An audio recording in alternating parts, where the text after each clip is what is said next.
What's up guys? Good day po, maayo buntag, maayo adlaw sa inyo tanan. At eto nga guys, nasa huling bahagi na tayo ng ating coin hunting. At meron na lang tayong 300 pesos dito na ito ay pinalit natin dyan sa katabi nating tindahan. 500 po to, 500 pesos kasamahan nung 200 na 5 piso. At nakadali nga tayo doon guys ng semi-hard to find na 1999. So hindi na masama doon sa naipalit natin sa ating kapitbahay na tindahan. At nakadali pa tayo ng semi-hard to find. So tignan natin dito guys sa 10 piso kung makakadali din tayo. Sana makadali din tayo niyan. Tignan natin. Pero mas maganda kung yung hard to find yung ating madadali dyan. Dahil iyon talaga yung ating pakay dito sa 10 piso na BSP. Puro BSP to guys. Sana makadali tayo dito ng mahilab-hilab. 2007 or 2009. So napakaswerte natin pag nakakuha tayo nyan. Dahil napakahirap talagang makita nyan guys. Halos suntok sa buwan na lang kung makakakita ka sa sirkulasyon. So, tignan natin guys. Siyempre, bago tayo magsimula, maraming salamat po sa aking mga subscriber na walang sawang sumusuporta dito sa ating channel. At maging sa mga viewers natin na hindi pa subscriber, maraming salamat po sa inyong lahat sa suporta dito sa ating channel. At sa mga senior natin na viewers at sa viewers natin sa abroad, maraming salamat po sa inyong lahat sa suporta. Okay guys, umpisahan na natin tong ating coin hunting. Ang ating first coin, year 2006. So, common. And year 2008. So, ayan. At ito ay ating ikinikip. So, silipin lang natin. So, ayan, dyan ka lang. I-keep natin yan, 2008. Ang next coin natin, 2003. At nagko-corrosion na siya guys. Katulad nung 5 piso nating nahunt na 1999. So may mga green na rin siya. Nagko-corrosion na. At ang ating next coin 2003 and year 2017. Next coin another 2008. So silipin lang din natin. At dyan ka lang din. Next coin 2011. Padali sana tayo ng 2007 or 2009. So 2006 ulit. Next coin another 2006. Dami ng 2006 talaga. Next coin 2005 na common. So ito yung pinaka common sa 2005. Kaya hayaan na natin dyan yan. Year 2011 common. Next coin 2006 ulit. At ang ating last coin sa ating first batch 2011. So ayun, bokya pa rin tayo.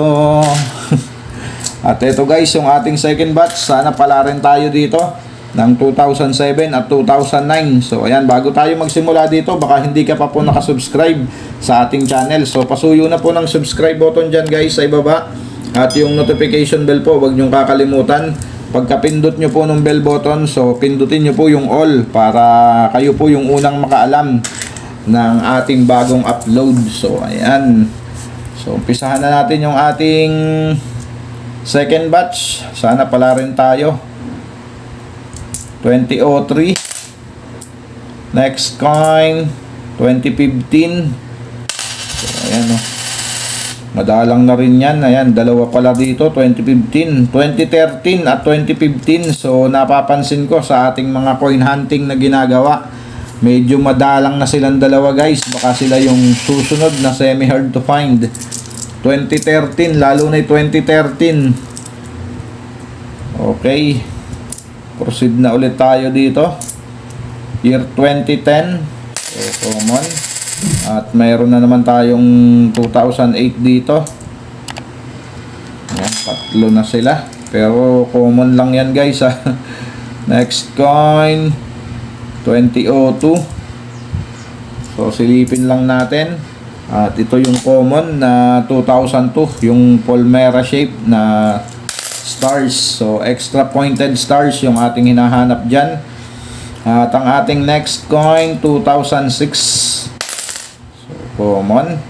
At ang ating next coin, 2005 na common. So siya po yung pinaka common at may variation din kasi dyan guys na hinahanap natin. At 2015, so ang daming 2015 dito ngayon na tatlo.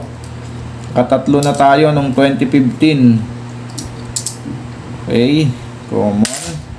Next coin. Ayun, nakadali tayo guys. Okay, 2,000. So isa po to sa mga semi hard to find dito sa 10 piso. Ang year 2000. So ayan, dyan ka lang. At siya na rin yung ating i-update guys sa ating coin update ngayong ating coin hunting. So ayan, 2006, 2002. So silipin lang natin to guys.